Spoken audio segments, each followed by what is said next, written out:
جو اچھا انسان ہوتا ہے وہ اس وقت تک اچھا انسان نہیں ہے کہ جب تک کہ وہ اچھا بیٹا نہ ہو اور اچھا بھائی نہ ہو، اچھا شوہر نہ ہو، اور اسی طریقے سے اچھا نیبر نہ ہو، اچھا مسلمان نہ ہو۔ بہت بڑا جو اصلاح کا مرکز تھا وہ ہے مسجد، اور مسجد کے اندر خطبہ، بیان، وعظ و نصیحت۔ ہم نے اس کو تو ڈیولپ کیا نہیں۔ آپ مجھے بتائیں کہ مسجد کے اندر پروگرام رکھو، 4 لوگ نہیں آتے۔ تو اب ہم نے اپنے جو انسٹیٹیوشنز ہیں، خاص طور پہ ہمارا جو مسجد کا انسٹیٹیوشن ہے، ادارہ ہے، اس کو ہمیں مضبوط کرنا ہے۔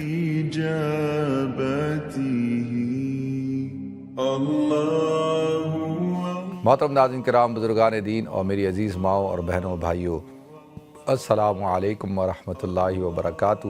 گزارش یہ کرنی ہے کہ اسلام نے ہر ایک کے حقوق بیان کیے ہیں۔ والدین کے حقوق بیان کیے ہیں کہ بھائی اولاد کے اوپر ان کے کیا کیا حقوق ہیں، اولاد کے حقوق بیان کیے ہیں کہ والدین کے اوپر ان کے کیا حقوق ہیں، بہن بھائی کے، میاں بیوی کے، ہر ایک کے، بلکہ ایک انسان کے دوسرے انسان پہ کیا حقوق ہیں۔ اسلام نے تو یہ تک بیان کیا ہے نا، اور پڑوسی کے حقوق اور سب کے حقوق، بلکہ جانوروں کے حقوق بیان کیے۔ تو یہ کیسے ہو سکتا ہے کہ والدین کے حقوق نہیں ہوں گے، اولاد کے حقوق نہیں ہوں گے؟ تو اسلام نے تو بیان کیے ہیں۔ اب پرابلم یہ ہے کہ آج ہماری سوسائٹی میں، ہمارے معاشرے میں تربیت کی کمی ہے۔ ہم نے اپنی اولادوں کی تربیت صحیح طور پہ نہیں کی۔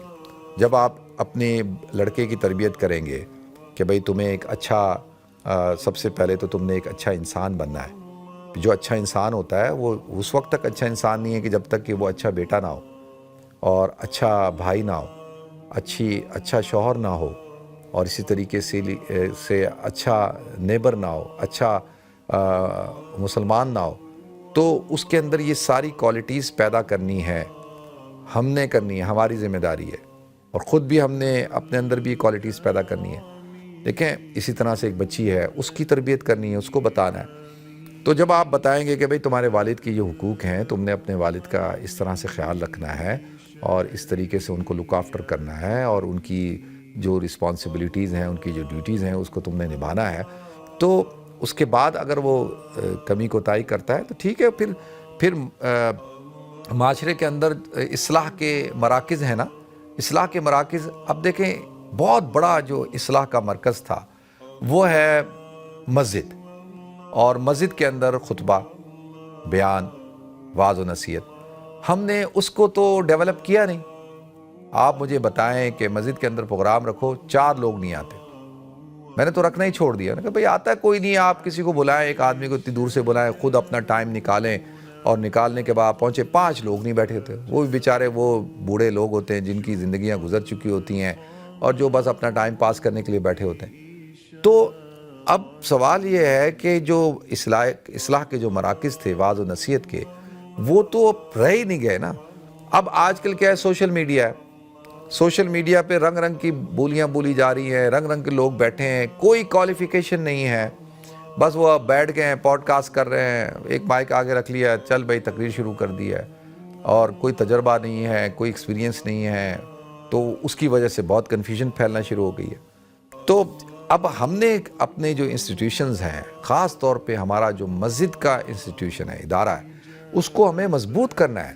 اس پہ ہم نے وقتاً فوقتاً پروگرام کرنے ہیں، اور وہ جب کامیاب ہوں گے جب آپ حضرات اس کے اندر شامل ہوں گے، جب آپ حضرات اس کے اندر حصہ لیں گے، اور آپ حضرات خود انوالو ہوں گے۔ جب تک آپ انوالو نہیں ہوں گے، آپ مجھے بتائیں پھر کیسے ہو سکتا ہے، کس طریقے سے اسٹیبلش کیا جائے ان چیزوں کو۔ کتنی بدقسمتی کی بات ہوتی ہے کہ ایک مذہبی پروگرام ہو، اس کے اندر تو لوگ شرکت نہ کریں، اس میں تو لوگوں کی توجہ نہ ہو، دلچسپی نہ ہو، اور لوگ آئیں نہیں، وہ کہیں جی بچوں کے اپنے معاملات ہیں، ہمارے اپنے معاملات ہیں۔ اور ایک کوئی اور پروگرام ہو جس میں بے حیائی ہے، فحاشی ہے، عریانی ہے، بدتمیزی ہے، اور کچھ نہیں ہے، اور ادھر آپ دیوانوں کی طرح پہنچے ہوئے ہیں، اور آپ اس میں اتنے مہنگے مہنگے ٹکٹ لینے کے لیے تیار ہیں۔ ہمارا ٹکٹ 20 پاؤنڈ کا ہے کہ جس میں آپ کو کھانا مل رہا ہے، جس میں پوری سب چیزیں ہیں، تو آپ کہتے نہیں جی یہ 20 پاؤنڈ بہت زیادہ ہیں، تو فری میں آنا چاہتے ہیں، تو ادھر آپ ڈبل پیسے دے کے جانا چاہتے ہیں۔ تو ہماری جو ترجیحات ہیں ان کو ہمیں دیکھنا ہوگا نا۔ تو اب معاشرے کو کس طرح سے اس کی اصلاح کی جائے، کس طرح سے فرد کی اصلاح کی جائے۔ اگر ڈراموں کے ذریعے سے، تو ڈراموں میں تو کیا دکھایا جاتا ہے؟ ہمارے جو ڈرامے ہیں، ہمارے ڈراموں کے اندر نہ تہذیب ہے، نہ ثقافت ہے، نہ کلچر ہے. وہ چیزیں دکھائی جاتی ہیں جس کا ہماری سوسائٹی سے کوئی لینا دینا نہیں ہے. میں تو حیران ہو جاتا ہوں، اور ہماری مائیں بہنیں بیٹھ کر اس کو دیکھ رہی ہیں. میں کہتا ہوں بھائی مت دیکھو اس کو، وہ دیکھ رہی ہیں، اور ایک سیریل ختم نہیں، دوسرا، تیسرا، چوتھا، پاگلوں کی طرح، اور کچھ نہیں ہے سوائے اس کے اندر جو ہے کیا ہے. دیکھیں اس کے اندر کتنی غلط چیزیں دکھائی جاتی ہیں جن کا ہماری سوسائٹی سے کوئی لینا دینا نہیں ہے. اور گھریلو پالیٹکس ہے، اور گندی سیاست، اور پھر اس میں عورتوں کے ناجائز تعلقات، گھر کے اندر فلانا ڈھمکا، اتنی بدتمیزی ہے، لیکن وہ پاپولر ہے. اور اس میں کام کرنے والے سٹارز ہیں، وہ سیلیبریٹیز ہیں جی، ان کے لیے تو جی ریڈ کارپٹ بچھ رہا ہے. اور عملی طور پر جب ہم اپنے خاندانوں کو دیکھتے ہیں، اپنی سوسائٹی کو دیکھتے ہیں، اپنے معاشرے کو دیکھتے ہیں، تو وہاں پر ہمیں کہیں بھی کوئی اصلاحی پہلو نظر نہیں آ رہا، کوئی بہتری کی صورتحال نظر نہیں آ رہی. تو اس میں پھر ہمیں سوچنا ہے نا کہ ہم سب مل کر سوچیں کہ بھئی کس طریقے سے ہم معاشرے کا ایک بہترین فرد بن سکتے ہیں. کس طریقے سے آج والدین کو کیوں شکایت پیدا ہو رہی ہے اپنی اولادوں سے، کیوں اولادوں کو شکایت پیدا ہو رہی ہے اپنی والدینوں سے، اپنے ماں باپ سے، کیوں عورتیں رو رہی ہیں کہ ان کے شوہر جو ہیں وہ ان کے ساتھ ان کا رویہ ٹھیک نہیں ہے، کیوں مرد رو رہا ہے کہ ان کی جو بیویاں ہیں وہ ان کو ڈس رسپیکٹ کرتی ہیں. اب آپ مجھے بتائیں، چھوٹی سی بات میں عرض کرتا ہوں، نکاح کا موقع ہوتا ہے.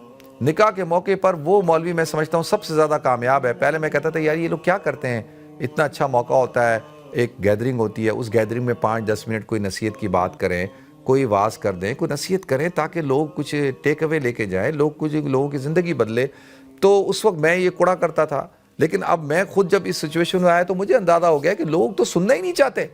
لوگ تو آگے کہتے ہیں جی کھانا ٹھنڈا ہو رہا ہے، مفتی صاحب بس نکاح جلدی جلدی پڑھائیے گا، جلدی جلدی ایجاب و قبول کریں اور ختم. یعنی 5 منٹ کی 10 منٹ کی کوئی بات سننے کو تیار نہیں ہے، اور گھنٹوں جو ہے ناچیں گے، ڈھول بجائیں گے، سب کچھ کریں گے، اس کے لیے ٹائم ہے. تو اب بتائیں مجھے کہ ہم کہاں سے شروع کریں؟ یہ جو معاملہ اتنا الجھ چکا ہے اس کو کیسے سلجھائیں؟ تو بھائی کہیں سے تو سلجھانا ہوگا نا، ہم سب کو بیٹھنا ہوگا، سوچنا ہوگا. تو والدین کے جو مسائل ہیں وہ کیسے حل، ان کو کون سمجھائے گا، اولادوں کو کون سمجھائے؟ بھائی یہاں پہ سوسائٹی اپنا کردار ادا کرتی ہے، کالج، یونیورسٹیاں، اسکول، استاد اپنا کردار ادا کرتے ہیں. اگر وہ بھی ادا نہیں کر رہے، علماء بھی نہیں کر رہے، اور پھر گھر میں بڑے بزرگ بھی نہیں کر رہے، تو بچہ تو اس کی تربیت کہاں سے ہوگی؟ کون اس کو سکھائے گا؟ کون اس کو بتائے گا، سمجھائے گا؟ تو یہ ایک بہت بڑا المیہ ہے، اس پہ ہم سب کو غور کرنے کی ضرورت ہے.